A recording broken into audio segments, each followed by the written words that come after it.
Damas y caballeros, muy buenas noches. Sean ustedes bienvenidos a nuestra primera conferencia Jueves Archivístico del presente año, que lleva el título Los archivos y la inteligencia artificial, ¿nuevo desafío o la extinción?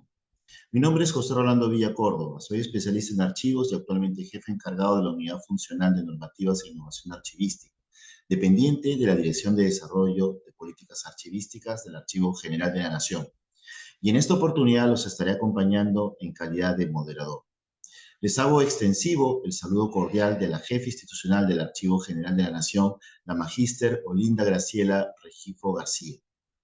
A continuación, tengo el agrado de presentar al magíster Santiago Tacunán Bonifacio, director de la Escuela Nacional de Archivística, quien dará las palabras de bienvenida y tendrá a bien declarar inaugurado el presente ciclo de conferencias 2025. ¿Cómo está? Muy buenas noches. Muchísimas gracias primero a nuestro panel en este primer jueves archivístico, a todos los asistentes que se han inscrito a esta primera sesión, que todos los jueves, el último jueves de cada mes, vamos a tener estos encuentros hasta noviembre. Quiero hacerle varios anuncios. En primer lugar, hemos tomado la decisión, junto con la jefatura del Archivo General de la Nación, de que los jueves archivísticos, si antes de pronto tenía algún costo en cuanto a la certificación, a partir de ahora los jueves archivísticos van a ser de manera gratuita. Es cierto que vamos a controlar de manera más rigurosa el tema de las asistencias y también los criterios para poder desarrollar una pequeña encuesta para que puedan acceder a la certificación gratuita. Es parte de una serie de cambios, innovaciones, facilidades que la Escuela Nacional de Archivística va a brindar durante este año 2025. Por otro lado, se ha seleccionado 8 temas hasta noviembre, los cuales de alguna otra manera responden a un tipo de inquietud de debate y de pronto de temas de actualidad. Así que estemos muy atentos, por favor, para poder inscribirse de manera oportuna y poder acceder a las plataformas de visualización de estos jueves archivísticos. Hoy tenemos a 2 grandes invitados que estoy seguro vamos a sacar bastante provecho, dado que el tema que ellos van a compartir con nosotros tiene que ver con estos desafíos que la revolución tecnológica ahora nos trae al frente, ¿no? El tema de la inteligencia artificial, que duda cabe que ha irrumpido con fuerza también en la gestión documental, en donde nos permite tener una serie de herramientas que de pronto reducen el tiempo de los procesos técnicos archivísticos. Sin embargo, hay todavía algunos debates respecto al tema de la valoración, por ejemplo, de los documentos. ¿Es posible que la inteligencia artificial lo haga? ¿Hasta qué punto vamos a vivir de pronto sujetos a una dependencia? ¿Cuál es el aporte que la inteligencia artificial desarrolla en el tema de la conservación? Eh, ¿Cómo vamos a generar nosotros de pronto un aprovechamiento al máximo en todas las capacidades que la inteligencia artificial ahora nos presenta? Bueno, esa y muchas preguntas más seguramente vamos a tener a lo largo de estas 2 participaciones, y desde ya nuestro agradecimiento a Marlene Reyes y a Sergio Valcárcel, que hoy tienen el grato honor de poder iniciar estos jueves archivísticos. Así que sin mayor preámbulo, les agradezco a todos por su asistencia, su inscripción, y estemos atentos, por favor, a las asistencias que se van a dar a lo largo de esta jornada. Muchísimas gracias. Muchas gracias, señor director. Como usted lo mencionó, sin más preámbulos, vamos a presentar a los especialistas que nos acompañan esta noche, quienes expondrán sobre la temática que se ha propuesto para el día de hoy. Ellos son la doctora Anita Marlene Reyes Guamán. Ella es ingeniera y magíster en sistemas e informática y doctora en ciencias administrativas por la Universidad Nacional Mayor de San Marcos. Asimismo, cuenta con un segundo doctorado en ingeniería de sistemas e informática por la misma casa de estudios. Posee un postítulo en Derecho y Tecnología de la Información y las Comunicaciones, otorgado por el Colegio de Abogados de Lima. Se desempeña como docente de pregrado en la Universidad Nacional Mayor de San Marcos y en la Universidad San Ignacio de Loyola, así como docente de posgrado en la Universidad Nacional Mayor de San Marcos, donde también ejerce como asesora y jurado de tesis. Es miembro del Grupo de Investigación en Ingeniería Web de la Universidad Nacional Mayor de San Marcos, equipo ganador de los proyectos de investigación 2024 del Vicerrectorado de Investigación para el desarrollo y publicación del artículo derivado de su tesis doctoral en Ingeniería de Sistemas, titulado Intención y Percepción por parte de las mujeres en el uso de la plataforma de gestión documental PGD en Lima y Ayacucho, un estudio empírico basado en el modelo de aceptación de la tecnología y la computación afectiva. Cuenta con más de 10 años de experiencia en el ámbito de las tecnologías de la información y el gobierno digital. Ha desempeñado cargos como gerente, jefa, especialista y consultora en entidades públicas y privadas, tales como el Ministerio Público, el IPD, el Ministerio de Cultura, INEI, RENIEC, Mininter, Entel, entre otras entidades. Asimismo, nos acompaña el ingeniero civil Magíster Doctor Sergio Paulo Valcárcel Asensios. Él es ingeniero colegiado de Sistemas de Información en la Universidad Tecnológica del Perú. Actualmente es candidato a doctor en Ingeniería de Sistemas por la Universidad Nacional Mayor de San Marcos. Cuenta con una maestría en Ingeniería de Sistemas. Es profesor asociado en la Universidad Nacional Mayor de San Marcos en pre- y posgrado. Es miembro del grupo de investigación INGARTI en inteligencia artificial. Ha publicado diversos artículos y libros en esta línea de investigación y es revisor de artículos científicos en inteligencia artificial en el Instituto Tecnológico de la Producción. Fue consultor en Internet de las Cosas e Inteligencia Artificial en FAO, representante de la Facultad de Ingeniería de Sistemas e Informática con el proyecto GCP-GLO 086 ROK Acuicultura Inteligente y Sostenible a través de la bioseguridad eficaz y la tecnología digital de Sanipes. Ha sido designado como oficial de gobernanza de datos en el Servicio Nacional de Sanidad Agraria SENASA, miembro activo del Comité Técnico de Normalización 086 de la Innovación y la Investigación, Comité Espejo Internacional de la ISO TC 279. Luego de haber presentado a tan ilustres expositores, seguidamente les voy a explicar la secuencia de la conferencia, la misma que está dividida en dos fases. La primera fase, concebida como ronda de exposiciones, donde cada ponente tendrá un tiempo máximo de 35 minutos para su presentación. La segunda fase, ronda de preguntas, que consiste en la formulación de sus preguntas para cada ponente, las cuales agradeceremos sean canalizadas a través del chat de Facebook. Acto seguido, daremos inicio a la primera fase, ronda de exposiciones. Iniciaremos nuestra conferencia con la presentación y ponencia a cargo de la doctora Anita Marlene Reyes Guamán, cuyo tema es los archivos y la digitalización de documentos con valor legal en el Perú, retos y oportunidades en la administración pública. Tiene usted hasta 35 minutos para hacer su presentación. Muchas gracias. Bien, muy buenas noches. Agradezco la invitación y la presentación brindada. Voy a compartir mi pantalla, si me lo permiten, por favor.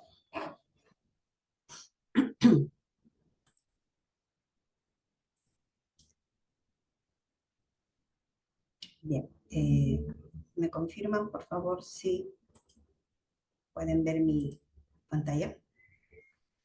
¿Se puede apreciar? Sí se puede apreciar. Perfecto.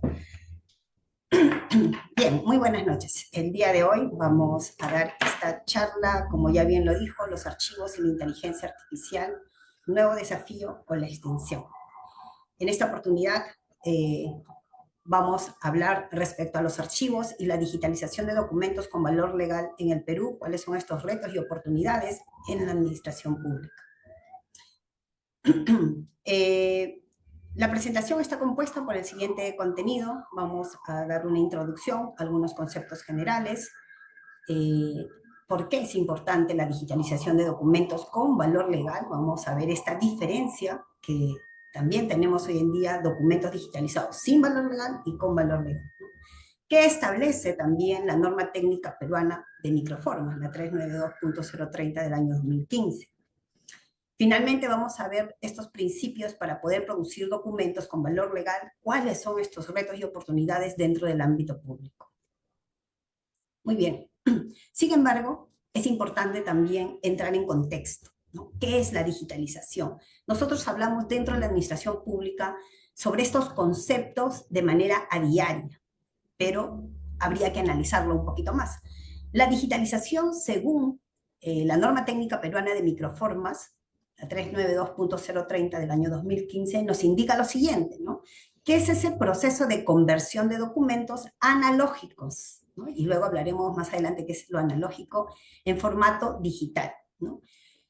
Con el objetivo también de mantener su contenido, estructura, apariencia, y esto es muy importante tenerlo en cuenta porque al momento que uno digitaliza, se tiene que mantener tal y como está el original, ¿no? Por eso el concepto es muy importante tenerlo en cuenta. ¿Con qué finalidad? De poder preservarlo, consultarlo como un soporte para su gestión. Pero además también tenemos otra definición que va en esa línea, ¿no? Por ejemplo, tenemos la digitalización, nos dice que consiste en la conversión de documentos de fuentes analógicas en representaciones digitales mediante el uso de dispositivos como escáner, fines de almacenamiento, etc. Entonces, son dos conceptos que nosotros los tenemos que tener en cuenta para poder entrar de lleno a este tema de la digitalización de documentos con valor legal. Muy bien. Pero para seguir teniendo claro el marco normativo, vamos a analizar qué nos dice la Ley de Gobierno Digital, el Decreto Legislativo 1412, el cual fue promulgado en el año 2018, pero su reglamento, como ustedes bien lo saben, se dio en el año 2021. Y acá hay un punto importante que hay que analizarlo y ponerlo en contexto, ¿no? Nos dice que para digitalizar un documento original, y así lo dice la norma, en soporte papel a soporte digital, y ojo, con valor legal, es necesario el uso de una línea de digitalización y producción de microformas certificadas, que es el tema que nos compete en esta reunión. Entonces ya existe el marco legal, el marco normativo, que si bien es cierto, y hay que decirlo con toda sinceridad, ha salido, está promulgado en el año 2021, pero hay que tener en cuenta que el marco normativo para digitalizar documentos bajo la norma técnica peruana de microformas está desde muchos años atrás, ¿no? Tenemos la primera versión del año 2009, luego la última versión que está vigente, la del año 2015. Entonces, es importante este reglamento porque nos permite también afianzar los marcos normativos y poder en las instituciones públicas fortalecer su avance de la digitalización, pero no una digitalización sencilla o simple, sino una digitalización con valor legal que muy pocas instituciones lo hacen hoy en día, ¿no? Y esa es nuestra realidad, y es por eso el motivo de esta reunión, para poder analizar y ver qué es lo que está sucediendo, cuáles son estos desafíos que tenemos hoy en día. Pues bien, entonces tenemos un marco normativo que nos respalda recientemente y también los marcos normativos anteriores. Adicionalmente, esta normativa nos indica lo siguiente, ¿no? Respecto, acá no puedo verlo bien, sobre el artículo 50, que nos habla de los repositorios archivísticos digitales institucionales. Y ahí es donde creo que muchos de los que están aquí hoy presentes van a tomar mucha atención en ese sentido, ¿no? El repositorio archivístico digital institucional debería o debe contar con principios y políticas. Es decir, que ya nosotros en las instituciones públicas tenemos que ir preparando o armando estos principios y políticas, que probablemente algunas instituciones ya lo tengan y algunas no. Entonces, aquí vemos una oportunidad de mejora donde muchos de los aquí presentes seguramente ya están preparando o ya tienen sus proyectos, ¿no? ¿Qué otro aspecto importante nos dice esta normativa? Los metadatos, la infraestructura tecnológica y de seguridad digital, el plan de capacidad. Es decir, todos estos aspectos dentro del ámbito público se tiene que manejar. Y qué mejor si es liderado, como bien dice, por los archivísticos, ¿no? Entonces, el repositorio archivístico digital institucional es administrado y regulado por el Archivo Central de la entidad pública.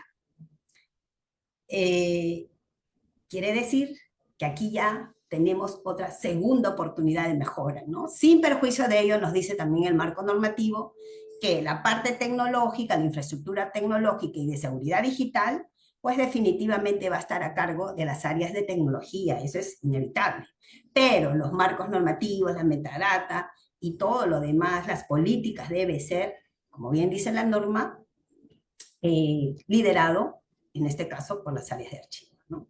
¿Qué otro aspecto tenemos? Que las entidades dentro de la administración pública implementan de manera obligatoria un repositorio archivístico. Y vamos a ver más adelante de esta exposición, según las estadísticas y los datos que tenemos hoy en día, que ni siquiera llegamos a un 20% de instituciones públicas en nuestro país que han implementado una línea de producción de microformas digitales para digitalizar documentos con valor legal. Entonces, aquí vemos una tercera oportunidad que fácilmente podemos nosotros encaminarnos y poder mejorar estos aspectos. Entonces, ¿hay una necesidad en el ámbito público? Sí, claramente, y más aún teniendo en cuenta que esta normativa es nueva, entre comillas, ¿no? Muy bien. ¿Qué otro aspecto importante?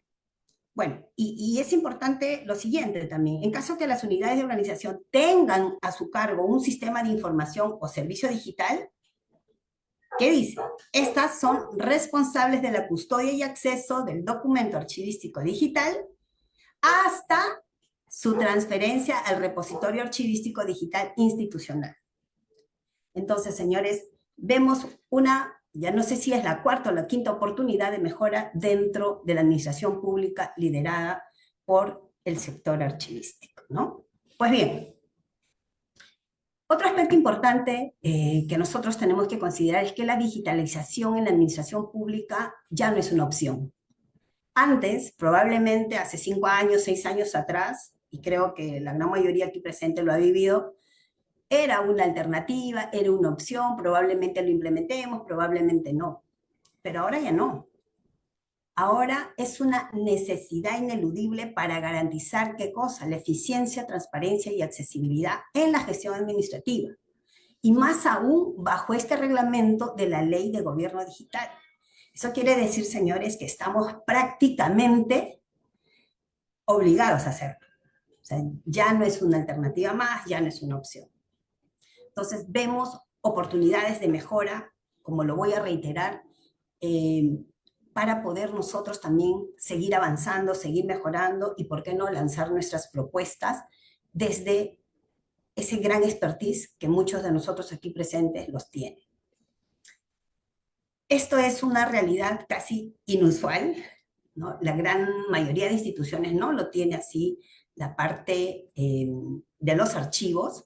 En algunos casos está muy descuidado, pero he puesto de ejemplo esta fotografía para darnos cuenta que es importante poder hacer este traspaso, este traslado, pero de manera ordenada, con políticas claras, y más aún que tenemos este marco normativo, trasladar del papel a digital, pero recuerden, con valor legal.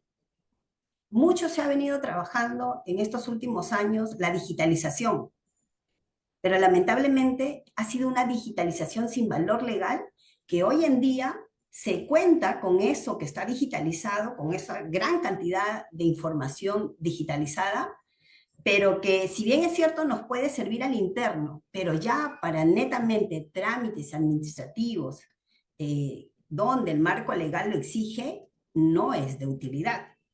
Entonces ahí entra a tallar esta norma técnica peruana de microformas, ¿no? Para poder digitalizar los documentos, pero con valor legal. Entonces, yo creo que a partir de la fecha ya no creo que haya instituciones que se atrevan a digitalizar documentos sin valor legal, teniendo en cuenta que tenemos la norma técnica peruana y tenemos la ley de gobierno digital, ¿no? Y tenemos el reglamento.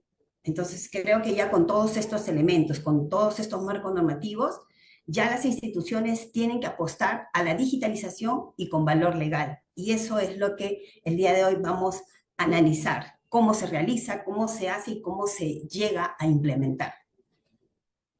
Como les comentaba, tenemos los marcos normativos bastante claros, o sea, aquí ya no hay duda alguna, que nos respaldan, ¿no? Ustedes saben que en la administración pública tenemos que tener primero el marco legal, el marco normativo, para dar un paso adelante, o por lo menos para que nos respalden. Entonces tenemos más que suficiente. Tenemos la ley de firmas y certificados digitales, y ustedes dirán, ¿para qué?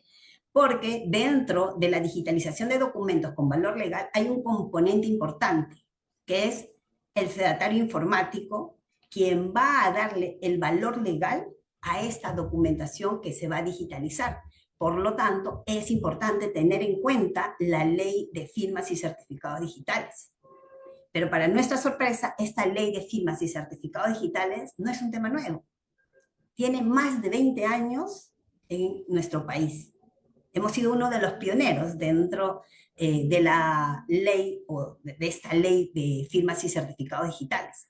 Pero lamentablemente hemos ido avanzando de a poco. Entonces, ahora es la oportunidad, ¿no?, para poder ponerlo en uso, masificarlo dentro de la digitalización de documentos también. ¿Por qué? Porque también tenemos el decreto legislativo 1310, y este decreto legislativo es clarísimo, ¿no? La implementación del sistema de gestión documental en todas las entidades públicas. Pero esta normativa salió en el año 2017, aproximadamente. Se le dio fechas para que implementen las instituciones públicas, pero lamentablemente el avance del 2017, 2018 ha sido bastante lento, al 2019 han ido avanzando de a poco, y ahora pues se nota un mayor avance, pero aún falta esa fuerza, ¿no? Que el personal impulse, los líderes institucionales impulsen la implementación del sistema de gestión documental. ¿Por qué razón? Porque esto se complementa con la digitalización de documentos. Ambos, en realidad. Yo quiero implementar mi sistema de gestión documental. Si lo hago solo, me va a hacer falta la digitalización con valor legal. De la misma forma, si solo hago la digitalización con valor legal, me faltaría el sistema de gestión documental. Ambos se complementan, ambos son muy importantes para poder hacer este viaje digital y que todo fluya de manera ordenada, con valor legal, y de cara al ciudadano se le brinda un mejor servicio. Entonces, ¿tenemos marcos normativos claros? Sí. Y hoy en día, pues, tenemos que implementarlo, ¿no? Recuerden ello, el decreto legislativo de la Ley de Gobierno Digital, el decreto legislativo 1412, y tenemos la norma técnica peruana, la 392 de microformas digitales. Y adicionalmente a esto, tenemos ya el decreto supremo que nos permite o apuesta por el reglamento, ¿no? Entonces se complementa. Entonces la digitalización dentro de la administración pública nos lleva a una gestión mucho más eficiente, transparente, accesible, optimizando recursos y mejorando los servicios que todo ciudadano hoy en día exige. Quiere rapidez. El ciudadano quiere que nosotros lo podamos atender de una manera rápida, pero con información correcta, con información contundente, ¿no? Entonces, estos elementos que hemos hablado hoy en día son muy importantes. Entonces, tenemos el papel por un lado y lo digital. Para poder hacer este pase de papel a digital, se pueden hacer o se vienen haciendo de dos formas, ¿no? La primera es con valor legal o sin valor legal. El común denominador lo ha venido realizando sin valor legal. como ya les comenté hace un momento. Y eso no tiene el valor jurídico que me permita intercambiar información de repente a otro nivel. Es como si le sacara una copia al documento. Eso es cuando hago la digitalización sin valor legal, así como estamos viendo en la imagen, ¿no? Es una simple copia, pero lo voy a tener en digital.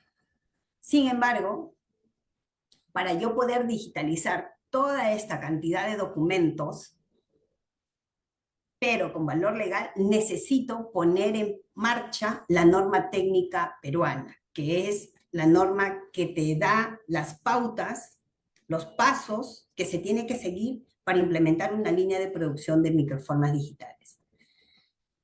¿Qué te dice esta norma técnica peruana? Primer punto, el objetivo es establecer estos requisitos que deben cumplir todas las organizaciones dentro del ámbito de nuestro país. Es más, esto lo implementan público y privado, ¿no?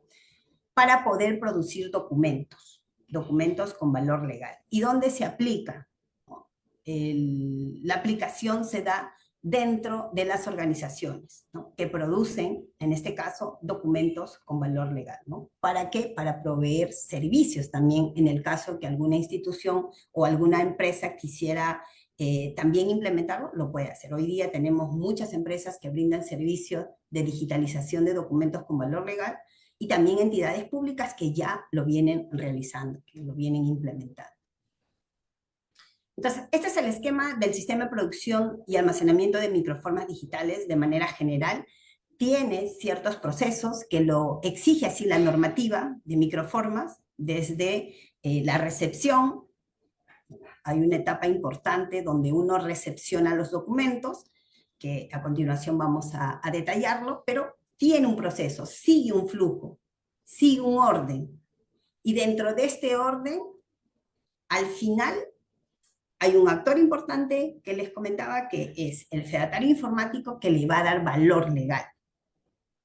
Y ese valor legal es lo que me va a permitir, si tuviera también en paralelo mi sistema de gestión documental, subir la documentación y que todo luego esto viaje de manera digital con valor legal, ¿no? ¿Hay muchas instituciones que lo vienen haciendo? Sí. Hoy en día lo vienen haciendo. Entonces, ¿por qué es importante digitalizar? Como les comentaba, es importante porque te permite una mayor accesibilidad. Podemos, de manera eficiente, también buscar los documentos de una manera mucho más rápida, de una forma mucho más segura. Ustedes saben que hoy en día el tema de seguridad es importante. Y lo otro es la colaboración, poder intercambiar información digital entre los colaboradores de la institución y, ¿por qué no?, entre instituciones también. Entonces, todo esto nos garantiza que el documento va a poder viajar de manera segura, con valor legal, y poder intercambiarlo entre instituciones y finalmente, ¿por qué no?, también brindar la información al ciudadano. Bueno, hay pasos iniciales que hay que seguir para poder hacer la digitalización de manera exitosa. Primero, desde el análisis, porque hay que analizar, primero identificar cuáles son los documentos que se van a digitalizar, qué requisitos tiene que tener en cuenta, porque recuerden que en las instituciones tenemos un sinnúmero de series documentales. Tenemos que ir por pasos. Primero, identificar cuáles son los documentos más relevantes que la institución decida ya digitalizarlo. Y poco a poco ir incrementando la serie documental. Eso es lo ideal, ¿no? Lo segundo es preparar a la organización, preparar los documentos, con el objetivo también de que se pueda realizar este pase, porque no es de un día para otro, hay que hacer también ciertas capacitaciones, inducciones, preparar documentación, normativas, etc., ¿no? Lo otro es la elección de la tecnología. ¿Qué tecnología voy a tener que usar para poder hacer esta digitalización con valor legal? Desde un escáner de alta producción, un sistema de gestión para la digitalización de documentos, que hay de muchos, digamos, formatos y de muchos precios también, ¿no? Y en algunos casos, algunas instituciones inclusive optan por desarrollar. Lo otro que no debemos dejar de lado es la seguridad. Por ello es que dentro del marco normativo nos hablan del respaldo de la información a través de los microarchivos, ¿no? Guardarlos de manera segura en las bóvedas y que éstas pues estén certificadas por SGS, que luego vamos a hablar, ¿no? Y bueno, finalmente ya teniendo todo esto en consideración viene la implementación bajo la norma técnica peruana de microformas. Y tenemos un sinnúmero de tecnologías, herramientas que vamos a usar en este proceso de implementación. Como les comentaba, desde el escáner, el software de reconocimiento de textos para poder gestionar la documentación que se digitaliza, las plataformas también de gestión de documentos y el espacio, el ambiente, el lugar.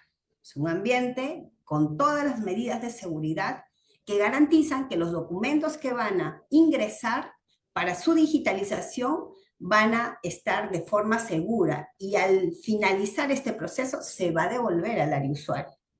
Entonces, la línea de producción de microforma es un espacio seguro donde el documento ingresa, se digitaliza y luego vuelve al usuario inicial, ¿no? La línea de digitalización no es un lugar donde se van a guardar los documentos, solamente es un trance, es un pase donde se va a digitalizar los documentos y luego se le devuelve, en este caso, al área que corresponde. Entonces, más o menos, para poder esquematizarlo, esto sería una línea de producción de microformas en el cual está conformado por los operadores, que son las personas que se van a encargar de la digitalización, se van a encargar de la indización, del control de calidad, de la grabación, etc. Y luego tenemos a un actor importante, en este caso es el fedatario informático. El fedatario informático es el que va a darle valor legal. Pero ¿quién es el fedatario informático? El fedatario informático es un actor muy importante que previamente ha sido evaluado, en este caso por el Ministerio de Justicia, ha dado toda una evaluación, un examen, ha tenido que cumplir ciertos requisitos que el Ministerio de Justicia lo exige para ser un fedatario informático. O sea, es un abogado con capacidades tecnológicas, ¿no? Con conocimiento de informática. Entonces, él es el que va a garantizar, ¿no? Y va a dar fe a todos los documentos que se digitalizan dentro de la línea de producción. Por otro lado, tenemos a SGS. SGS es la encargada de certificar las líneas de producción de microformas bajo la norma técnica peruana. En nuestro país, SGS es el que otorga esos certificados. Y pues dentro de este marco de certificación, SGS se encarga de velar por el cumplimiento, que se cumplan la norma técnica, que garantice las mejoras también en sus inspecciones que hacen a las instituciones públicas que ya previamente están certificadas. El objetivo es dar recomendación de mejoras, porque todo se mejora en el tiempo, para que sigan avanzando y sigan creciendo también dentro de la digitalización de documentos, porque se puede tener un espacio para poder digitalizar documentos como línea central, pero también puedo tener líneas remotas. La institución va, digamos, creciendo y ganando experiencia y va construyendo también líneas remotas, donde también se digitaliza documentos, pero todo se centraliza en su línea madre, en su línea central, ¿no? Muy bien. Ahora estamos hablando de microformas, pero este término, las microformas son un término genérico para cualquier medio que contiene imágenes. Es decir, cuando yo digitalizo las imágenes y las guardo en un medio portador, tengo ahí mis microformas. Como les comentaba, SGS es el que garantiza la certificación para poder producir documentos con valor legal de papel a digital o de digital a digital también. Y el fedatario informático es quien le va a dar ese valor y va a otorgar la firma que corresponde. Y estos serían los procesos que deben seguirse durante la etapa de la implementación de la línea, ¿no? Primero, la recepción de documentos. Uno recepciona el documento de las áreas usuarias, preparan el documento, es decir, saca las grapas, saca los clips, hay algunos documentos que están cosidos, se descose, pero se prepara de tal manera que luego hay que armarlo tal y como se recibió. Entonces, aquí hay un tratamiento muy especial, muy minucioso con el documento. Hay algunos documentos que son delicados su tratamiento, dado que están pues de repente con muchos años ya guardados y pues definitivamente necesitan tratamiento especial, ¿no? Con mucha delicadeza. Entonces, acá hay una etapa de preparación. Por otro lado, una vez que ya recepcionó, ya lo preparó el documento, ahora viene la etapa de la digitalización. Se digitaliza el documento con escáneres especiales de alta producción y tenemos varios tipos de escáner, desde escáner planos hasta escáner que te permiten mantener el documento intacto, ¿no? Los escáner planetarios, por ejemplo. Entonces, hay un sinnúmero de escáner dependiendo también de la necesidad de la institución, van a ir adquiriendo. Dentro de este proceso también se maneja la tarjeta de resolución, que al momento de la digitalización se tiene que manejar con la finalidad de que el papel con lo digital, esa imagen que ha sido digitalizada, ese documento que ha sido digitalizado, sea prácticamente idéntico. Y esto se hace a través de esta tarjeta de resolución. Y esta tarjeta de resolución lo maneja muy bien, en este caso, el especialista o el operador que se encarga de digitalizar. Entonces, con esa seguridad, con esa garantía que lo que he digitalizado es idéntico, entonces paso a la siguiente etapa, que es la indización. En la indización voy a guardar el documento con los datos importantes, y esto lo define, en este caso, dentro del plan de producción, para poder luego, pasado 1 año, 2 años, poder identificarlo de una manera rápida.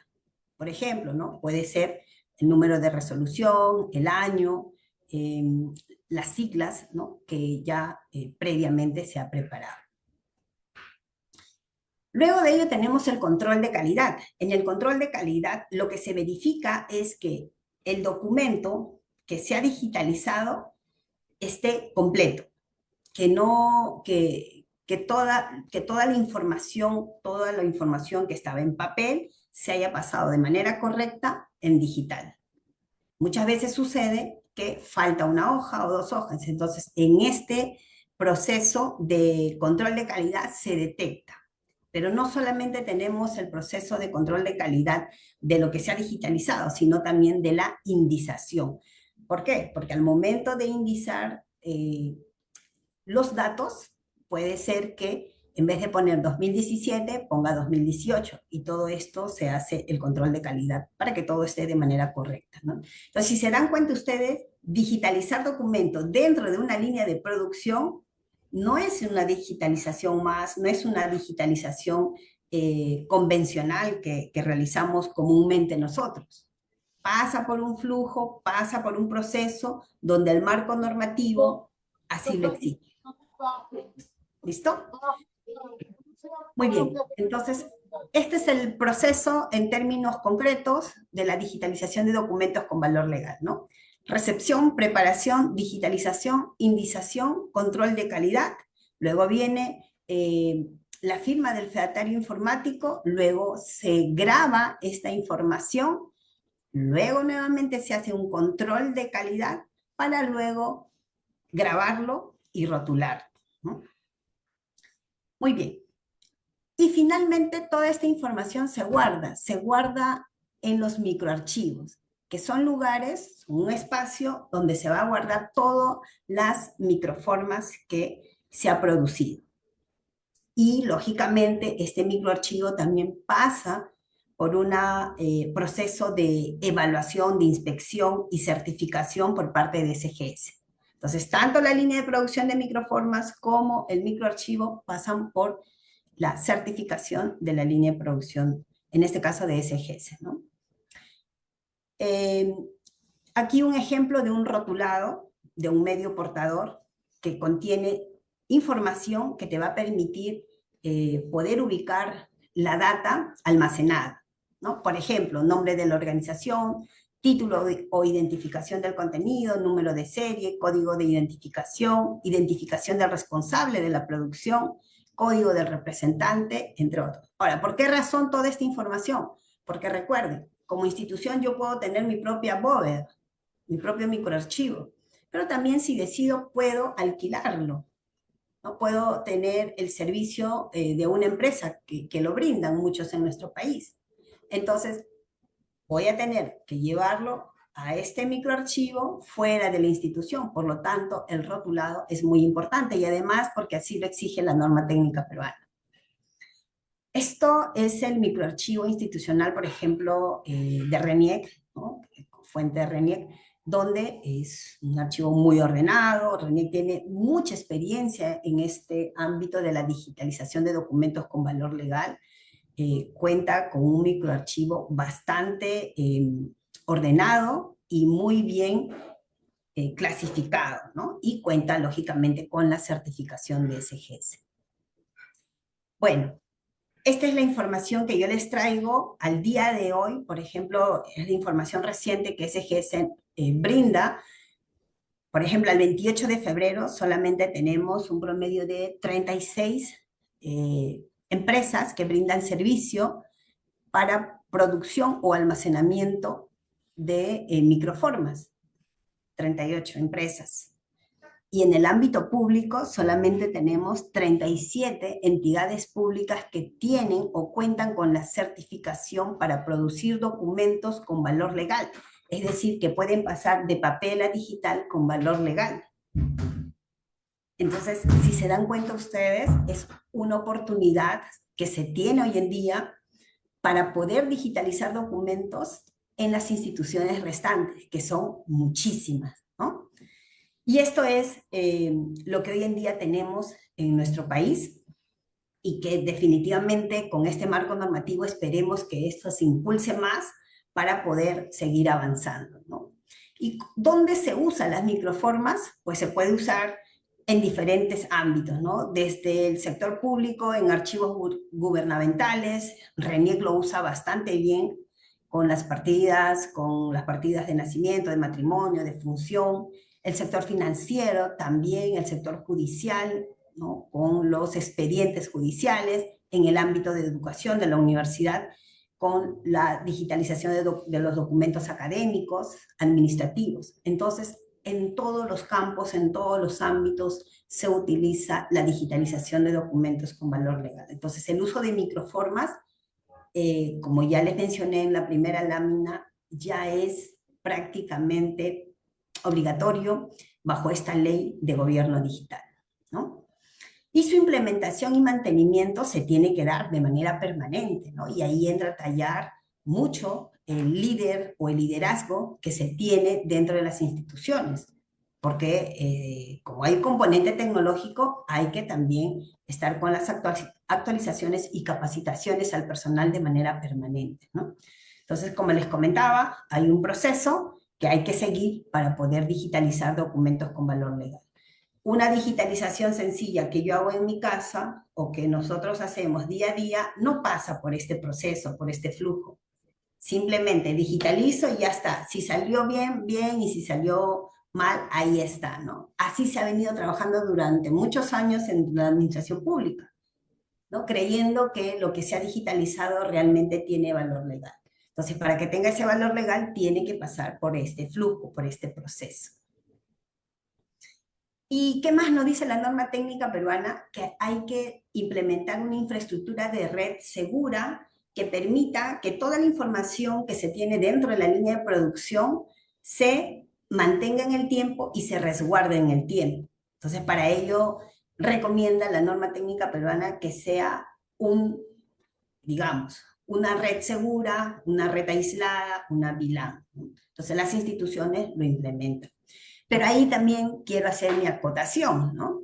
Si bien es cierto, esta norma técnica desde el 2009, 2015 se ha mejorado, pero hoy en día también somos conscientes de que ya se viene trabajando mucho en la nube, ¿no? Entonces, esperemos que esta actualización, porque se viene actualizando la norma técnica peruana, esperemos que en esta actualización pues se dé también un componente para poder utilizar la tecnología cloud, la tecnología de la nube, ¿no? Que definitivamente es segura.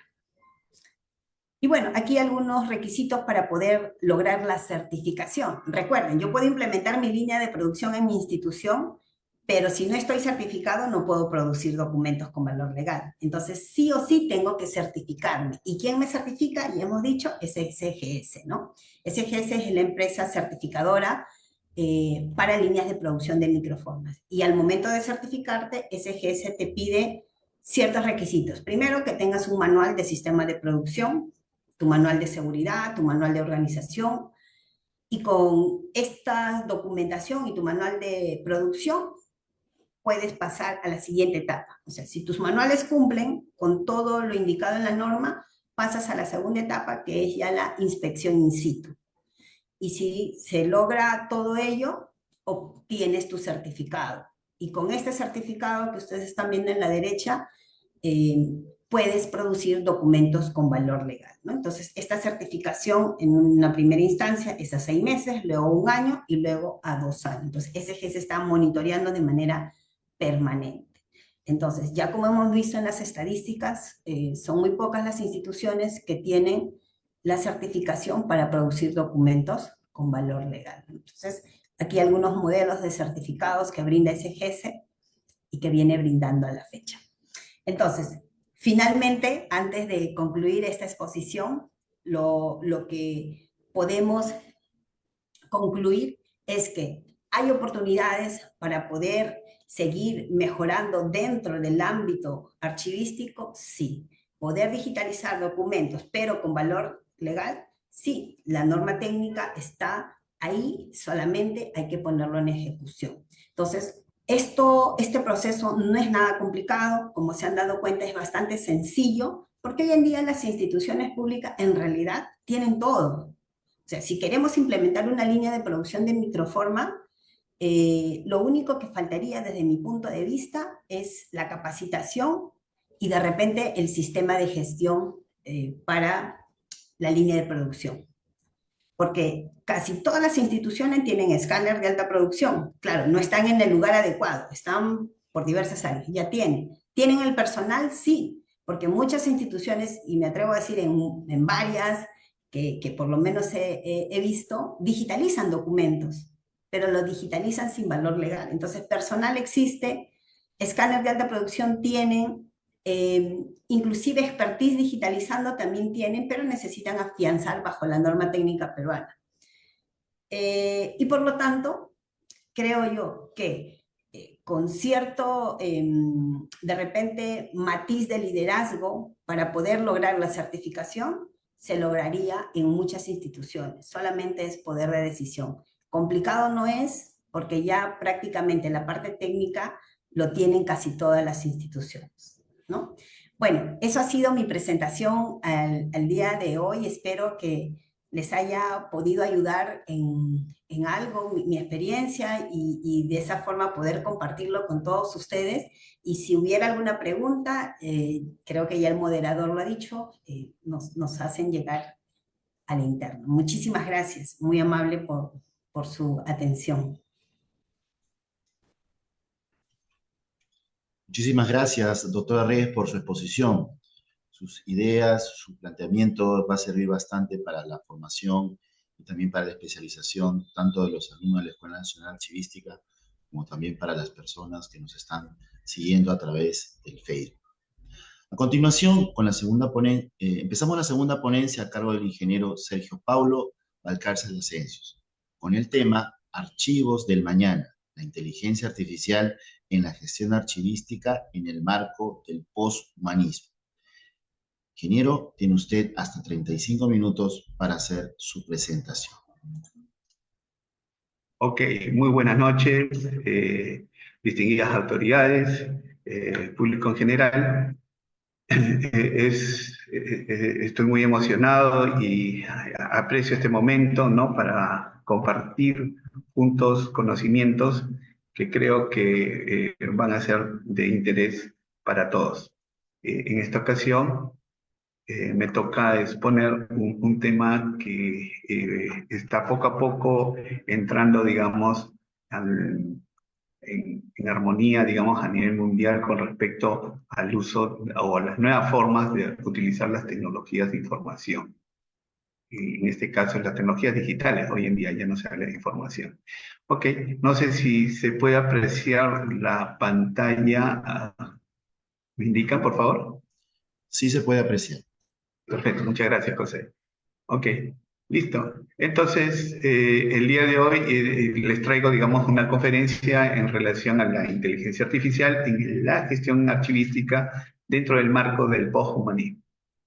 Ok. ¿Sabían ustedes que en el 2021, ¿no? el Estado peruano en su conjunto, ¿no? Pudo digitalizar el 34% del total de documentos que se inventariaron, pero que al 2024 esta digitalización subió al 72%, de acuerdo a los estudios de INESDI, que es una empresa dedicada a investigar las tecnologías digitales, ¿no? Con sede en Madrid, en España, ¿no? Y bueno, ellos pudieron apreciar, digamos, o encontrar este hallazgo en relación a la manera de cómo se está produciendo la digitalización en el Perú, ¿no? Y esto ha conducido a buen puerto, porque a nivel de Latinoamérica, les comento que el Perú está comenzando a superar a diferentes países, ya que no solamente estamos digitalizando, sino las personas como tal están comprendiendo el uso de las tecnologías y sus capacidades, y eso está creando una cultura. Esa cultura es lo que más adelante vamos a conocerlo con transformación digital. Y bueno, aquí hay algo que debemos resaltar. ¿Qué quiere decir con esto? Que estamos comenzando a dejar los patrones antiguos, es decir, el uso de papel y la firma y sello como tal, ¿no? Entonces, un poco entendiendo en ese sentido, cuando hablamos de papel, documentos, sabemos que los modelos de gestión documental o de gestión archivística finalmente tratan, digamos, las formas, los procedimientos que debemos de seguir para poder trabajar, ¿no? En los 60 era algo típico, ¿no? El uso del papel, entonces teníamos roles distintos a los de ahora, en donde el flujo de la información a través de estos documentos se realizaba de una manera mecánica o analógica, ¿no? Y bueno, tras de ello habían fenómenos importantes que sucedían, como por ejemplo teníamos papeles que se perdían o documentos que se perdían o que demoraban mucho para llegar a su destino, ¿no? Por diferentes circunstancias, ¿no? Recordemos que para ese entonces, ¿no? Los medios de transporte eran muy básicos, por lo tanto, un documento podría ser respondido hasta en 30 días, 45 días, ¿no? Sin mayor premura, ¿no?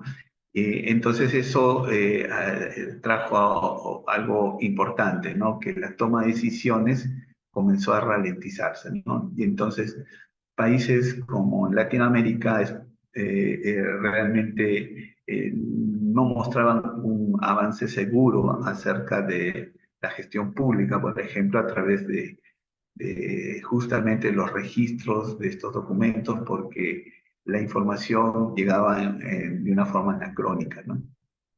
Entonces, con la aparición del chip y con ello las computadoras, entonces comenzaron a nacer nuevas opciones, entre ellas los sistemas de gestión documental, ¿no? Que se fueron dando de una manera, digamos, libre.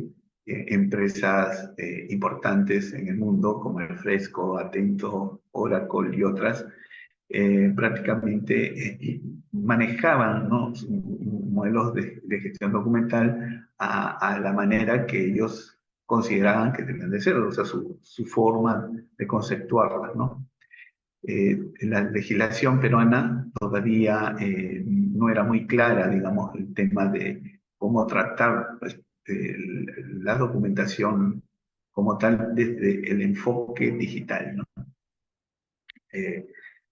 Ya pasado el tiempo, ¿no? Dada la experiencia, entonces comenzaron a fluir un marco legal de diferentes formas que iban de alguna manera regulando el uso de los documentos, y así es donde toma preponderancia los archivos digitales, ¿no? Los archivos digitales inicialmente aparecieron como una suerte para agilizar los procesos y comenzar a poder ayudar, digamos, a la toma de decisiones para que sean con tiempos más cortos, ¿no? Sin embargo, hay un problema, ¿no? El valor legal, ¿no? Entonces, los sistemas han tenido que pasar un proceso de evolución hasta llegar, digamos, a los sistemas que hoy en día priman, ¿no? En cuanto, digamos, al uso de las firmas digitales, ¿no? Entonces tenemos información general en donde básicamente se registran los documentos de acuerdo al acto administrativo, y luego estos documentos son consultados, recuperados, utilizando técnicas heurísticas o scripts, ¿no? Basados en un lenguaje SQL, ¿no? En donde las bases de datos recogen la orden para poder suministrar información de acuerdo a las características que haya descrito en ese script, ¿no? Entonces, tenía información específica sobre algo, ¿no? Sin embargo, cuando nosotros hablamos de una organización ya no centralizada, ¿no? Sino distribuida, entonces comenzaron los problemas porque la, la forma de recuperar esta información ya no era tan eficiente, ¿no? Entonces, esto lo hemos venido, inclusive algunas empresas todavía lo mantienen, ¿no? Y hablamos de empresas medianas a altas, ¿no? En donde tienen, pues, una facturación o arriba de los 200.000 soles, o, perdón, de medio millón de soles, por lo menos, ¿no? Anuales, ¿no? Entonces, sucede que esto ha ido cambiando estrepitosamente cuando aparece, digamos, el punto de inflexión, que es la inteligencia artificial, ¿no? La inteligencia artificial básicamente rompe los paradigmas a través de la empresa de OpenAI, ¿no? Con el famoso ChatGPT, porque introduce conceptos algorítmicos totalmente diferentes a lo que usualmente utilizaba la inteligencia artificial, conocida como el machine learning o máquinas de aprendizaje, ¿no? Entonces, el modelo como tal, el chatbot, nos ofrecía otras opciones porque me permite poder interactuar, ¿no? Con los documentos para poder encontrar respuestas, ¿no? Sin embargo, en los siguientes años hablamos ya de otros conceptos totalmente distintos, ¿no? Ya hablamos conceptos de documentos de búsqueda utilizando el tema biocibernético, ¿no? Es en donde no solamente son las tecnologías las que hacen trabajo, sino es la junta entre las tecnologías de información, los sensores y también el ser humano. Se juntan, se convergen para poder hacer unas búsquedas, ¿no? Búsquedas que más adelante vamos a ver cómo es que funcionan, ¿no? Entonces, como ustedes pueden notar, digamos, hay todo un proceso, ¿no? Y aquí vemos cuando algo importante sucede en los modelos de gestión documentales, ¿no? Especialmente en los sistemas de gestión documental. Cuando queremos nosotros identificar la identidad y la autenticidad de nuestros documentos, ¿no? Entonces, aquí me he dado la paciencia de crear este gráfico para poder ver cómo ha ido evolucionando esa creación de identidad y autenticidad en el tiempo, ¿no? Si ustedes pueden notar, ¿no? En Mesopotamia se origina, digamos, los primeros detalles para identificar a la persona, ¿no? Como a través de sellos o marcas que se hacían a las personas para poder entender que venían de tal familia o de tal clan, ¿no? ¿No? Lo mismo ocurría en Egipto, pero un poco más estilizado porque estaba dedicado a las clases reales. Luego viene ya el uso de la firma como tal, ¿no? Entonces dejaron las marcas, los signos, y pasaron a lo que es la firma, ¿no? La firma no es nada más, digamos, una expresión manuscrita en donde cada persona tiene o lo caracteriza de acuerdo a su identidad, ¿no? Y esto, digamos, puede variar entre una y otra persona, ¿de acuerdo? Para poder diferenciarlos, ¿no? Y así es como nace el tema de la firma en el tiempo, ¿no? Luego a esta firma, ¿no? Más adelante ya en el tipo ya de los reyes y nobles aparece el uso del lacrado, ¿no? Entonces, o las ceras, en el cual se utilizan para añadir como parte de control a las firmas que se van apareciendo, ¿no? Más adelante todavía ocurre, digamos, algo interesante, ¿no? Ya en la era moderna, ¿no? Entonces las firmas como tal no son suficientes, ¿no? Entonces aparece el concepto de las firmas notariales, ¿no? Para poder darle valor legal y además legitimidad. Entonces, ¿no? Las firmas, solamente las firmas y un sello, anteriormente nos daba el tema de la legalidad, pero no necesariamente la legitimidad de los documentos, ¿no? Entonces, eso ocurre ya en el siglo que pasó, siglo XX, ¿no? Y que ha ido creciendo desde el inicio del siglo hasta más allá o comienzos de este siglo, en donde ha ido desplazándose abruptamente, ¿no? Porque aparecen las famosas firmas digitales, ¿no? Y bueno, no voy a detallar qué cosa es una firma digital, pero podemos expresar que la firma digital, a diferencia de la firma manuscrita, es que está diferenciada porque en el medio aparece un sistema que utiliza métodos algorítmicos para poder, digamos, trazar la identidad y la autenticidad de las personas de tal manera que podamos entender en forma precisa de qué persona estamos hablando, ¿no? Y la legislación peruana, ¿no? Ya a través de las leyes de firmas digitales y también la ley de gobierno digital, la 1412, ya nos explica, digamos, la variante de firmas, ¿no? Que existen, ¿no? Tenemos las firmas electrónicas simples, las electrónicas avanzadas y las electrónicas cualificadas, ¿no? La electrónica simple es básicamente un garabato que lo escaneas y las avanzadas es que a esta tú le agregas, digamos, algún código de verificación para darle mayor autenticidad al documento y finalmente a la introducción de los certificados digitales, ¿no? Como parte de la firma digital para poder darle, sí, ahora sí, digamos, mejor autenticidad al documento, ¿no? Sin embargo, en los siguientes años que vienen, las cosas van a cambiar.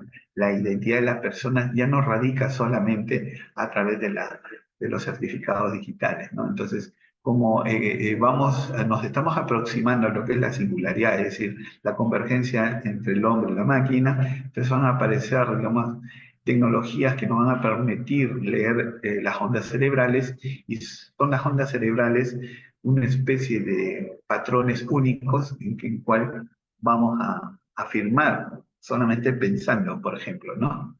O podríamos utilizar la bioencriptación, que es el uso del ADN, ¿no? A través de algoritmos que va a permitir, digamos, también encontrar, digamos, una forma de tener nuestra autenticidad en nuestros documentos, ¿no?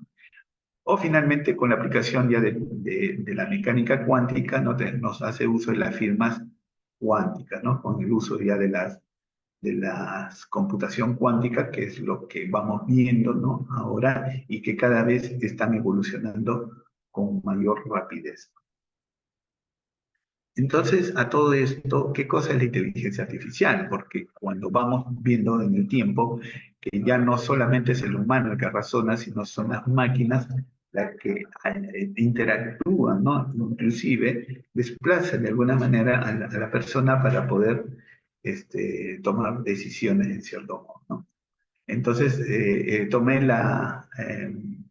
el concepto de un referente en temas de inteligencia artificial de la doctora Fei Li, ¿no? Es una doctora de origen coreano y que es relevante en el mundo de la inteligencia artificial. Ella nos dice que la inteligencia artificial es la ciencia, ¿no? Que nos hace, o la ciencia de hacer máquinas que piensen como humanos, ojo, pero en el potencial de superar nuestras limitaciones biológicas. Es decir, que van más allá, inclusive, de la conciencia humana, ¿no? Y, claro, obviamente siempre se guíe por principios éticos y humanísticos, ¿no? Les comento que el año pasado las Naciones Unidas ya lanzó las primeras directivas para los países en cuanto a la implementación ya del código ético en la Constitución y en las normas legales de los países que están aliados a las Naciones Unidas, ¿no? Si queremos saber cómo funciona una red neuronal, es básicamente un modelo conceptual en donde se replica, digamos, el funcionamiento de las neuronas biológicas humanas, de tal manera que tenemos un estímulo, una entrada, ¿no? En donde caracteriza segmentos de la realidad para que pasen por un proceso algorítmico que es nada más una función lógica y matemática que permita, a su vez, a través de combinaciones, generar valores en el cual, a través del uso estadístico, permita determinar las probabilidades para aproximar una predicción o una clasificación en particular, ¿no? Entonces, en ese sentido, las redes neuronales han ido evolucionando en el tiempo, ¿no?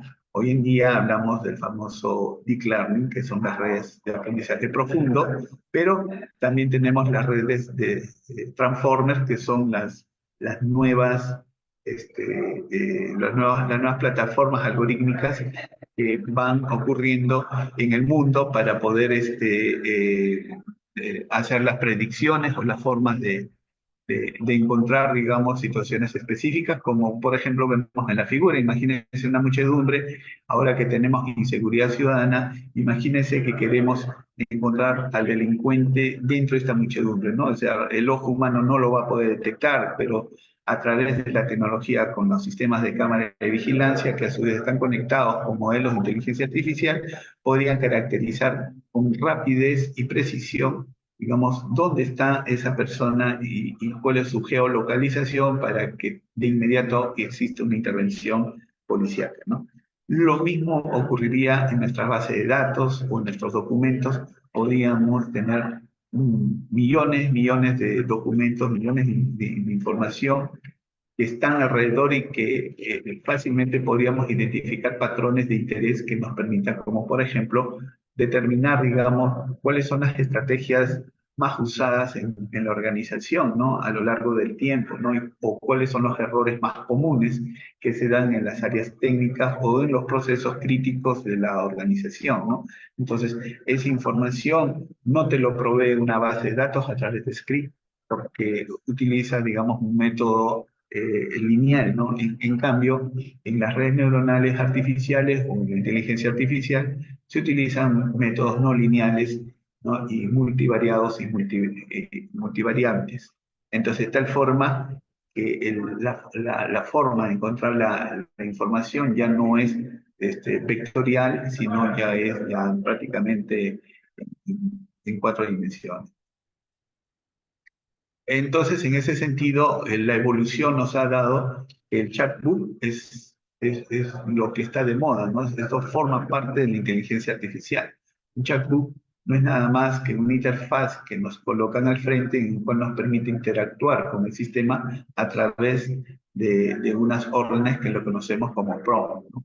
Ese requerimiento que queremos se estructura a través de una frase que escribimos en esa interfaz, de tal manera que esperamos respuestas a través del chatbot. El chatbot se conecta ya con una base de datos que está entrenada, que puede ser documentos, por ejemplo, o información de nuestra base de datos, o ambas, que están interconectadas entre sí, ¿no? Utilizando recursos como el APIs o otros como los recursos de datos o los conectores de datos que permite interactuar con diferentes bases de datos, ¿no? No solamente las locales, sino otras distintas, ¿no? Entonces, todos ellos pasan por un proceso de aprendizaje que quiere decir que va comenzando a encontrar, digamos,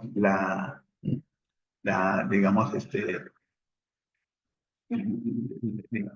el punto de encuentro en donde quiero encontrar esa información y luego esta información es interpretada y agregada con puntos adicionales que te da el sistema y es lo que se crea pues, un nuevo resultado, ¿no? Esa es la respuesta que nos da un chatbot como tal para poder determinar. Entonces, ¿qué quiere decir? Que en un esquema de Big Data podríamos tener nuestro archivo histórico y preguntarle al archivo histórico cosas que antes era básicamente tener todo un batallón de personas y buscar entre los papeles información clave para, por ejemplo, una auditoría, ¿no? En ese sentido, y entramos a otra era, ¿no? Al poshumanismo. El poshumanismo es una corriente, ¿no? Que propone eliminar las fronteras entre el hombre y la máquina, inclusive la naturaleza como tal, ¿no? En donde el ser humano no es antropocentro, es decir, no es el centro del universo, sino es la conjunción de todos estos elementos, ¿no? Y con eso lo que obtenemos es que existen nuevas posibilidades para hacer registros de datos como para poder hacer preservación de la información o de los documentos que tenemos, por ejemplo, en nuestro patrimonio documental, ¿no? Entonces existen nuevas formas de registro, ¿no? Estas nuevas formas de registro están basadas en una inteligencia artificial avanzada, ¿no? Cuando hablamos de avanzada, yo me estoy refiriendo, digamos, al concepto que nos habla Al-Samman, que es el CEO de OpenAI, en donde él clasifica la evolución de la inteligencia artificial en 5 niveles, ¿no?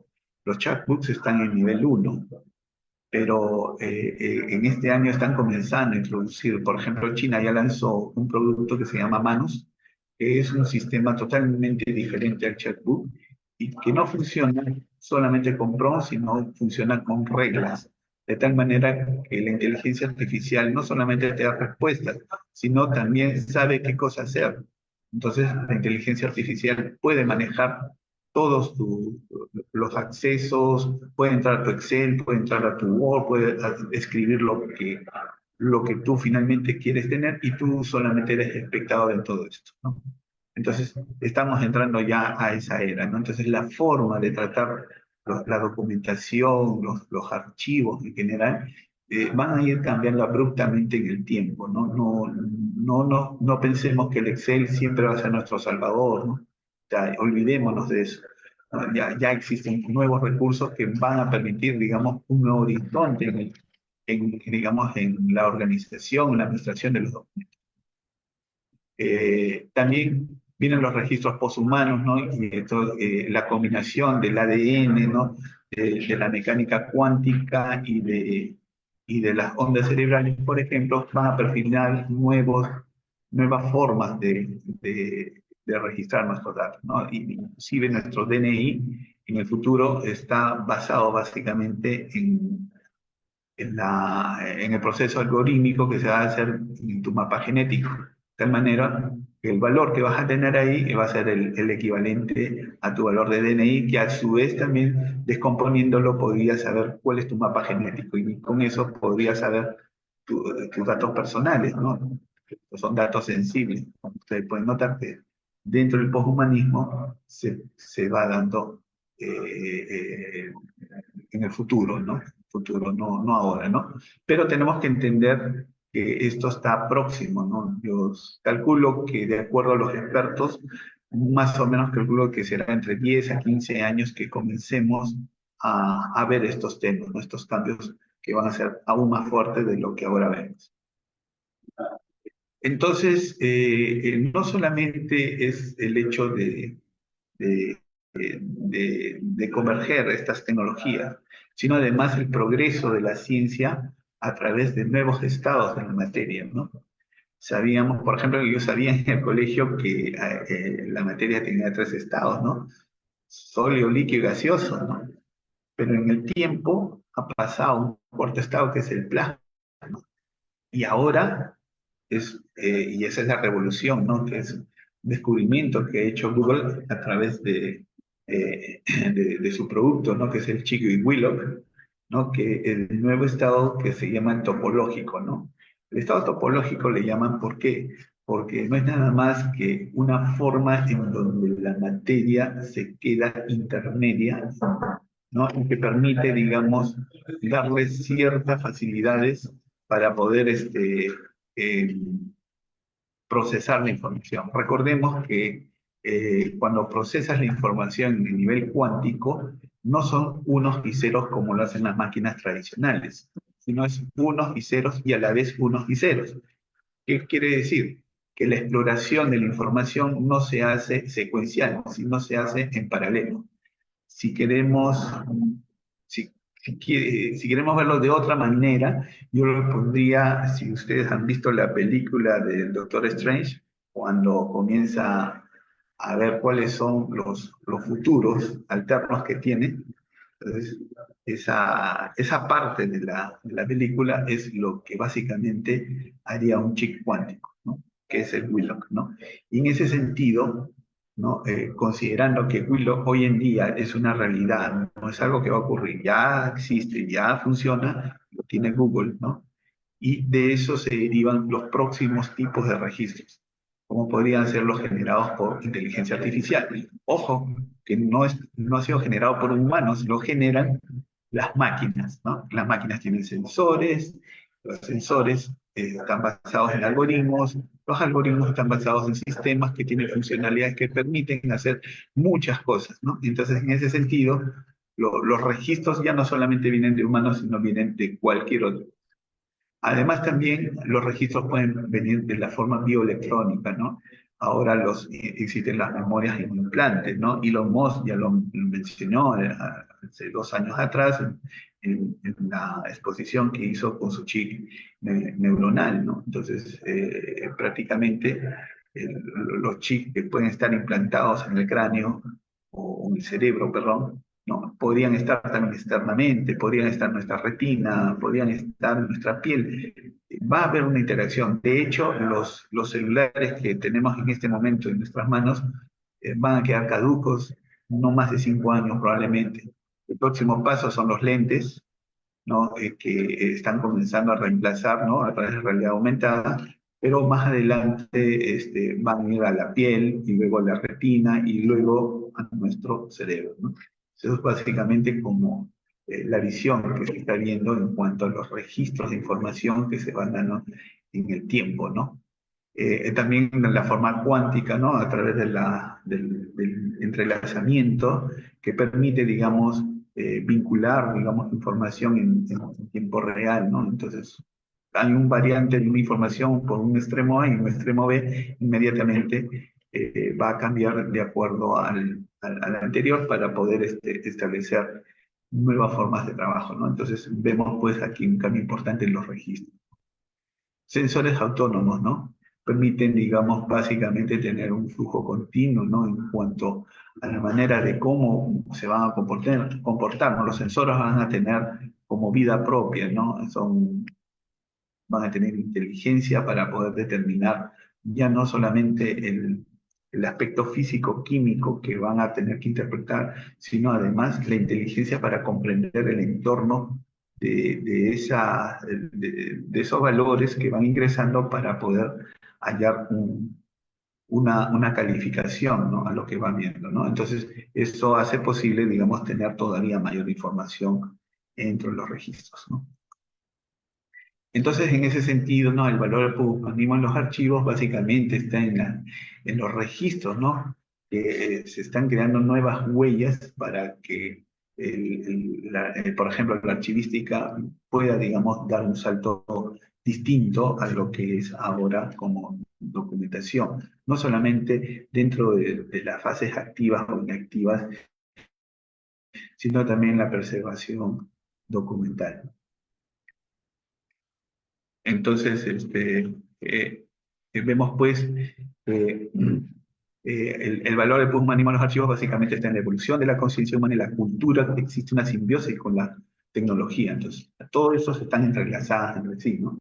Y eso hace de que existan nuevas formas de registros. También la manera de evitar la memoria del futuro que va a ser monopolizada, ¿no?, por algoritmos opacos. Algoritmos opacos refiere, digamos, a algoritmos que no están hechos exactamente por humanos, son hechos por las propias máquinas, ¿no? Entonces las máquinas van a crear su propio lenguaje más adelante, ¿no? No ahorita, no es el poshumanismo. Además también de garantizar nuevas formas para las rendiciones de cuentas, transparencia y otras que nos permiten, digamos, asegurar, digamos, la integridad de los documentos.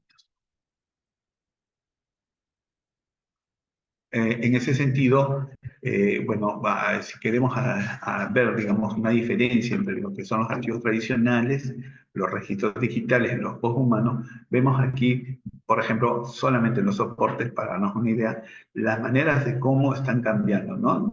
Empezamos con papel, entramos con microfichas, y luego pasamos a las bases de datos, a los servidores y los servicios en la nube, ¿no? Y posteriormente estamos hablando de interfaz cerebro-computador, el ADN sintético, los blockchain, ¿no?, las redes neuronales artificiales y otros que se van a ir sumando, ¿no?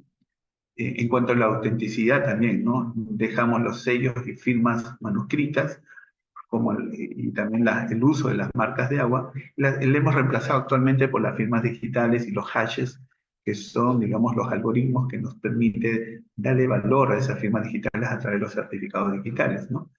Pero ahora vamos a tener certificados digitales basados en inteligencia artificial y basados en métodos cuánticos que prácticamente van a ser imposibles de poder ser rotos, ¿no? Recordemos que el quantum no es, digamos, una partícula que está estable, es inestable, ¿no? Va cambiando permanentemente, ¿no?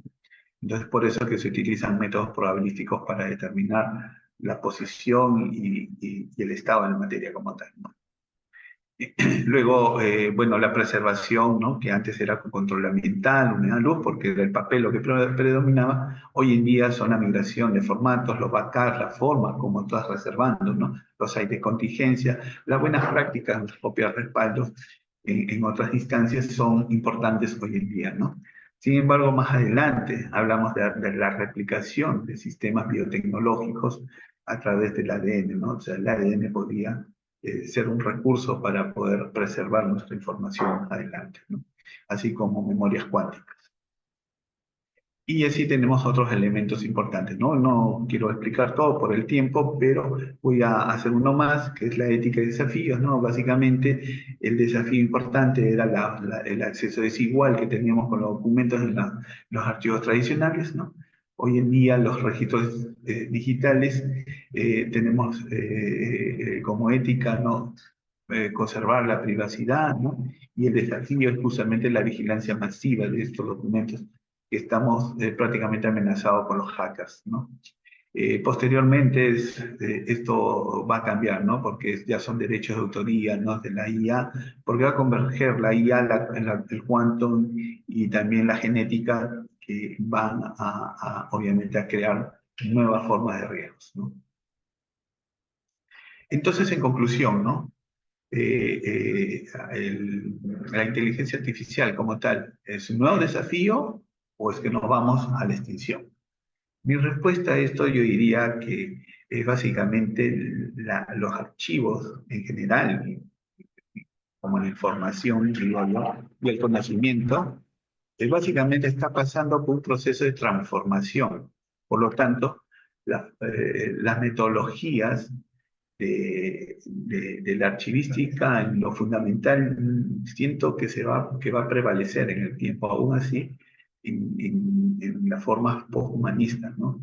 Sin embargo, los soportes, los medios, las técnicas y las metodologías o los estándares probablemente van a quedar desfasados, ¿no? Inclusive los roles, ¿no? O sea, los roles de un archivístico van a cambiar definitivamente, ¿no?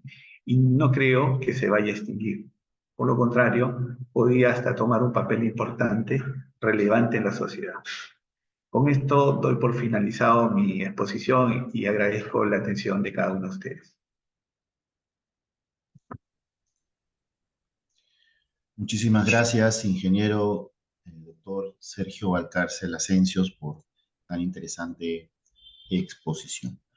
Vamos a empezar entonces, luego de tan interesantes exposiciones.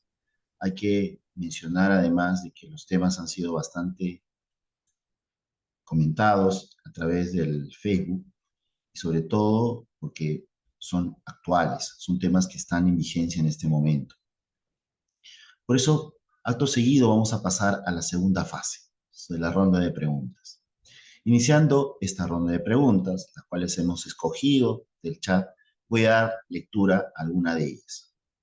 La primera pregunta es: si se escanea un documento en PDF, y está dirigida a la doctora Anita Reyes, si se escanea un documento en PDF que originalmente no tiene valor legal, ¿una autoridad puede otorgarle validez legal al firmarlo digitalmente? En caso afirmativo, ¿qué normativa respalda esta acción y bajo qué condiciones dicho documento adquiere valor legal? Adelante, doctor. Gracias. Bien, es una pregunta bastante interesante, ¿no? Nos dice, si se escanea un documento en PDF que originalmente no tiene valor legal, ¿una autoridad puede otorgarle validez? Primeramente, para otorgar valor legal a un documento digitalizado, lo hace, como bien lo hemos dicho, el fedatario informático. Ese es punto uno. Y el fedatario informático, quien va a asumir toda la responsabilidad de lo que está firmando, lo primero que va a solicitar para dar fe a ese documento es que haya pasado por una línea de producción de microformas. Es más, la normativa así lo indica y dentro de sus parámetros como fedatario informático, ellos tienen que cumplirlo. Entonces, si yo tengo ya un documento digitalizado sin valor legal y luego quiero darle valor legal, ahí surge la gran problemática, ¿no? ¿Qué hacemos? Porque es cierto, muchas entidades que al día de hoy han ido digitalizando documentos lo han hecho sin valor legal. Entonces, ¿cómo solucionamos esos aspectos? Hay una solución que, digamos, se viene dando hoy en día. Si tenemos ya documentos digitalizados sin valor legal, de repente que se ha realizado anteriormente, ahí asume la responsabilidad el área usuaria. Y el área usuaria, bajo esa responsabilidad, es quien remite a la línea de producción y viene aquí el pase de digital a digital. Como ese documento sin valor legal ya está en digital, entonces entra en digital a la línea de producción y es ahí recién que el fedatario informático, al recibir bajo, digamos, el visto bueno del área usuaria, le otorga ese valor legal al documento. Entonces, es lo que hoy en día se viene realizando para poder darle valor legal a estos documentos que han sido digitalizados previamente. Pero ojo, siempre y cuando también se asuma la responsabilidad inicial del área usuaria. Porque recuerden, el valor legal se da de papel a digital o de digital a digital. Entonces, estaríamos en el escenario 2, ¿no? De digital a digital, cuando ya se ha tenido información sin valor legal. Y el otro punto es, ya acotando también a la pregunta, es que el día de hoy, muchos de nosotros, y sucede hoy en día, como todavía estamos entrando a este tema del valor legal, no muchas instituciones todavía lo tienen claro el concepto. Y hay instituciones que, a pesar que el documento ya tiene valor legal en digital, todavía te lo exigen en papel. Imagínense, si ya lo tengo con firma digital, ¿cómo me exiges un documento en papel? O sea, si lo imprimo, deja de tener valor legal. Entonces, ahí también ya es un tema de capacitaciones, inducciones, para que las instituciones públicas traten, ¿no? De valerse en lo que dice la normativa, ¿no? Si ya está en digital, no tendría por qué pedirlo en papel, ¿no? Así. Muy buena respuesta. Ujú. En este momento tenemos otra pregunta que va orientada también al tema de la legalidad. Dice, a ver un momentito, Ujú. ¿qué es un documento híbrido? Aparte, ¿existe validez legal con diferentes firmas, hológrafa, escaneada y digital en un mismo documento? Ok, muy buena pregunta. A ver, vamos a dar respuesta primero por la segunda parte, ¿no? Existen varios tipos de firma. Es correcto, pero según el marco normativo y según la ley de firmas y certificados digitales, la única firma que tiene el mismo valor legal y jurídico que la firma manuscrita es la firma digital. Pero eso no quiere decir que no existen otros tipos de firmas. Tenemos firmas electrónicas diversas. Por ejemplo, ¿no? Cuando yo ingreso a mi correo electrónico y pongo mi usuario y contraseña, estoy usando un tipo de firma. Y eso se llama una firma electrónica. No es una firma digital. Entonces, la norma técnica de microformas no te habla de firmas electrónicas, te habla de firma digital. Entonces, y tenemos un sinnúmero de ejemplos. Otro ejemplo de firma electrónica. Cuando yo ingreso a un espacio, a un lugar, a una oficina y pongo mi huella, el biométrico, el lector biométrico. Esa es una firma electrónica. Entonces, tenemos un sinnúmero de firmas electrónicas, el lapicero óptico, etc. Esas son firmas electrónicas, pero la ley es clara. La ley te dice, la única firma que tiene el mismo valor jurídico que la firma manuscrita solo es la firma digital. ¿Ya? Entonces, aclarado eso, pasemos al segundo punto, ¿no? ¿Qué son los documentos híbridos?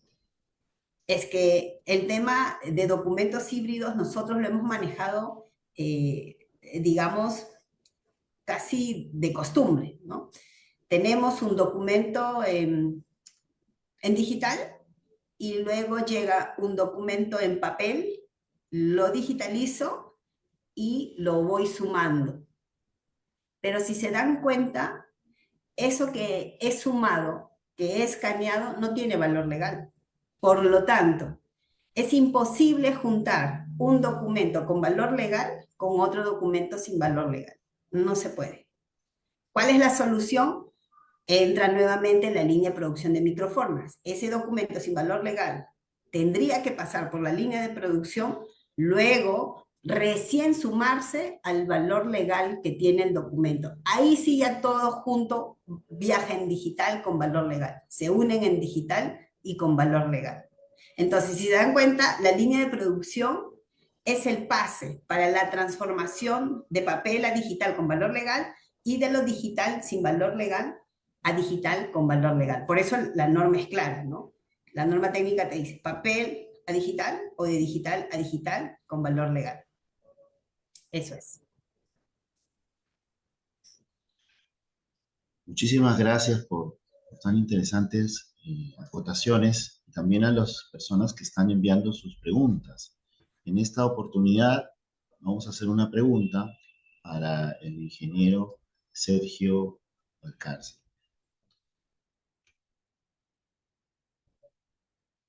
¿Las tecnologías con inteligencia artificial pueden valorar documentos digitales?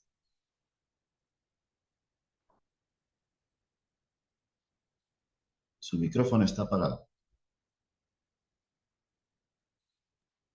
Ok, Ahora sí. listo. Entonces, a ver, cuando nosotros queremos valorar documentos, recordar que el proceso de valoración es una estimación que viene de por medio de una persona, ¿no?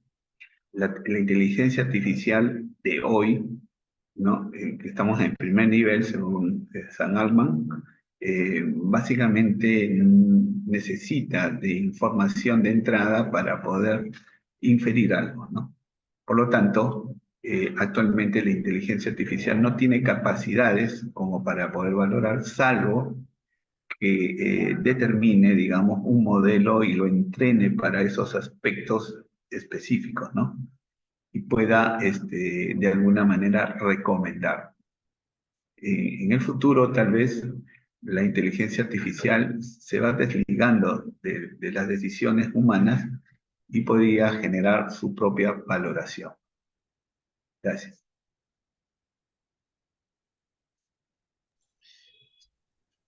Pregunta interesante también, ¿no? Y acá hay otra pregunta bastante interesante.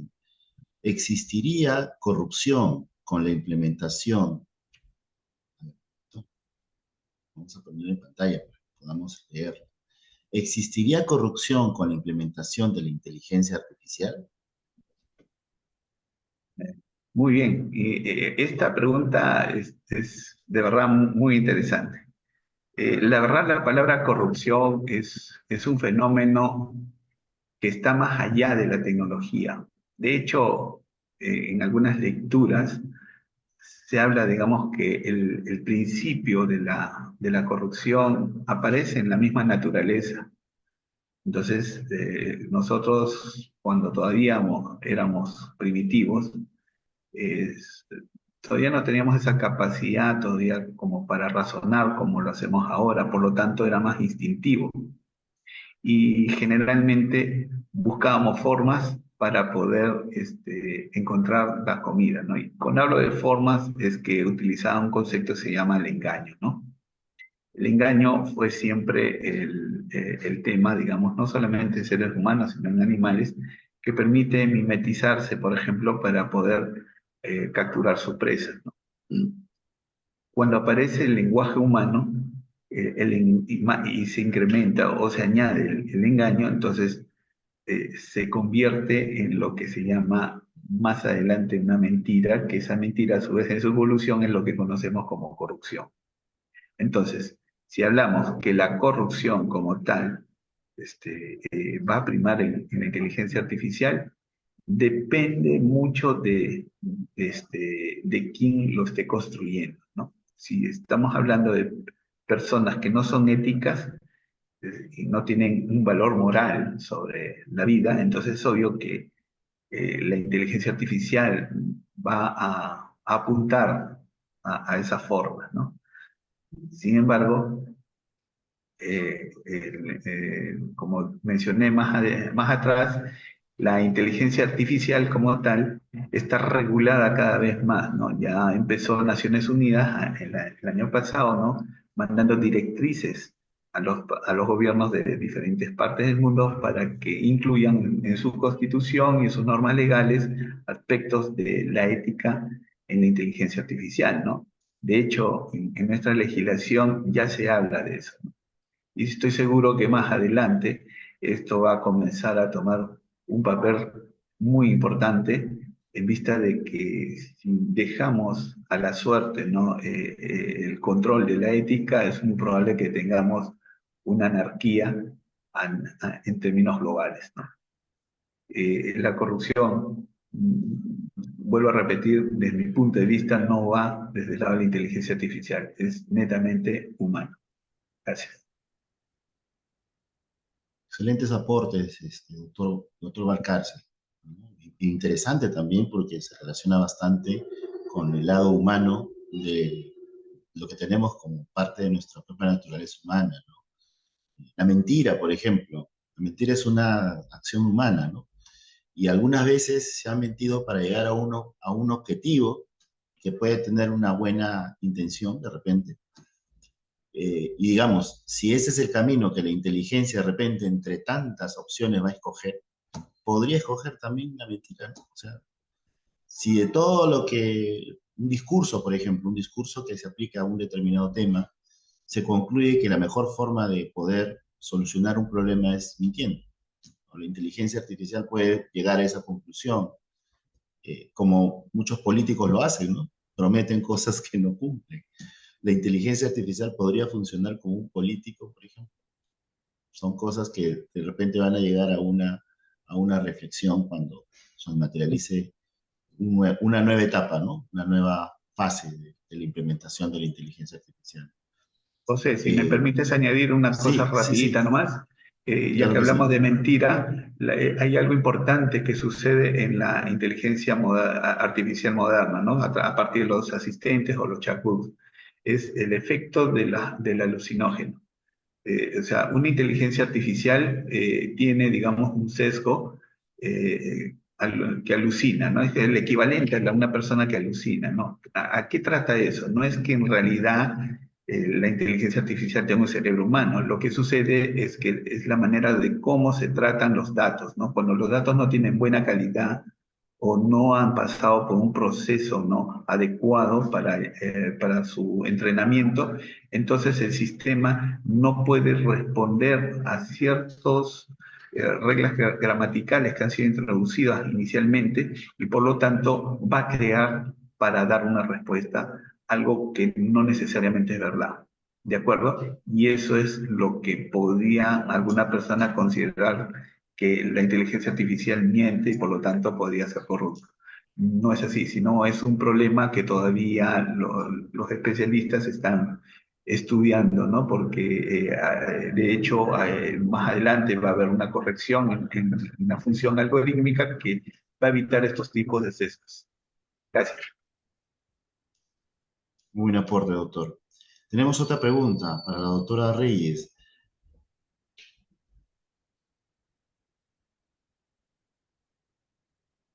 Bueno, otra pregunta para el doctor Valcárcel, perdón. ¿Cuál Ya. es el rol del archivista o archivero en el manejo de la inteligencia artificial? Bueno, en general, digamos, la inteligencia artificial va a ir comenzando a introducirse, ¿no?, en las funciones humanas. Por lo tanto, no es un problema del archivista, sino en términos generales de cualquier profesión en realidad, ¿no?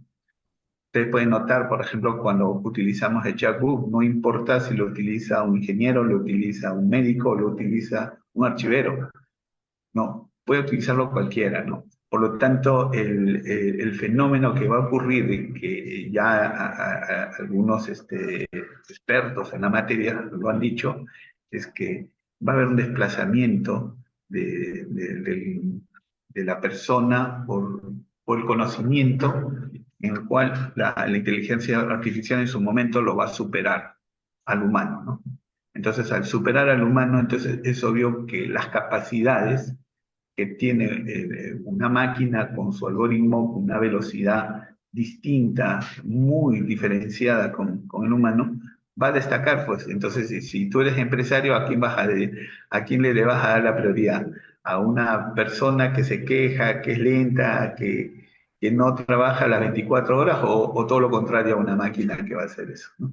Entonces es obvio que van a cambiar las formas de trabajo, ¿no? Un archivero, lo ideal, digamos, y eso va a pasar en la mayoría de los casos, se va a convertir básicamente en un supervisor de, digamos, de las reglas o de las políticas archivísticas que se den en una organización, ¿no? Entonces, esas políticas están plasmadas en procesos, en procedimientos, y bueno, el sistema lo hará, pero tiene que haber un humano que controle, que supervise que eso se está dando de acuerdo a lo especificado, ¿no? Entonces, creo que más allá de entrar, por ejemplo, cómo va a ser una tabla, ¿no?, de control, ¿no?, que quiera hacer una tabla de archivos, ¿no? Entonces no va a ser ese el trabajo del archivero, sino la manera de cómo se produjo eso. Si lo que se ha producido es coherente con la realidad, ¿no? Entonces va a haber obviamente herramientas que te van a permitir hacer esos controles. Más bien de Bien, repente doctor. podría acotar o aportar a lo indicado por Sergio. A la pregunta que realizaban, ¿no? ¿Cuál es el rol del archivista ahora con la inteligencia artificial? Creo que también desde mi punto de vista, hoy en día la inteligencia artificial está jugando un rol muy importante en todos los ámbitos. Y más aún ahora en la digitalización de documentos, va a jugar más aún. ¿Por qué razón? Va a llegar un momento en que nosotros vamos a tener cantidad de información digitalizada. O sea, ya no vamos a hablar de 100 documentos, 1000 documentos, sino de millones de documentos digitalizados.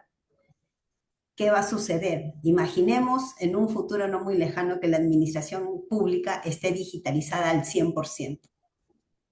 Entonces, definitivamente es una oportunidad para todos los archivistas para poder implementar, ¿no?, y capacitarse en todo el ámbito de inteligencia artificial, porque va a ser una necesidad. O sea, ya no va a ser el archivista convencional, sino va a ser un archivista que conoce o conocedor del uso de las herramientas de inteligencia artificial. No estamos diciendo que va a ser un desarrollador de inteligencia artificial.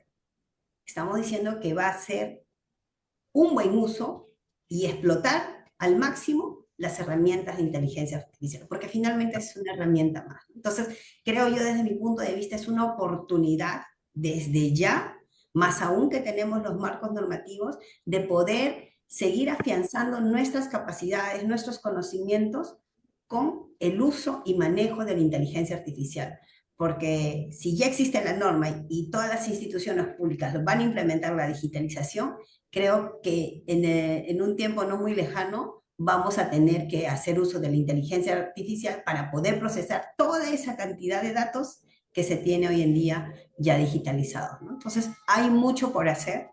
Es más, creo yo que necesitamos hacer propuestas de mejora y qué más los archivistas que conocen muy bien este tema poder hacer, digamos, estos temas innovadores, ¿no?, de propuestas creativas, ¿no?, que se necesita hoy en día.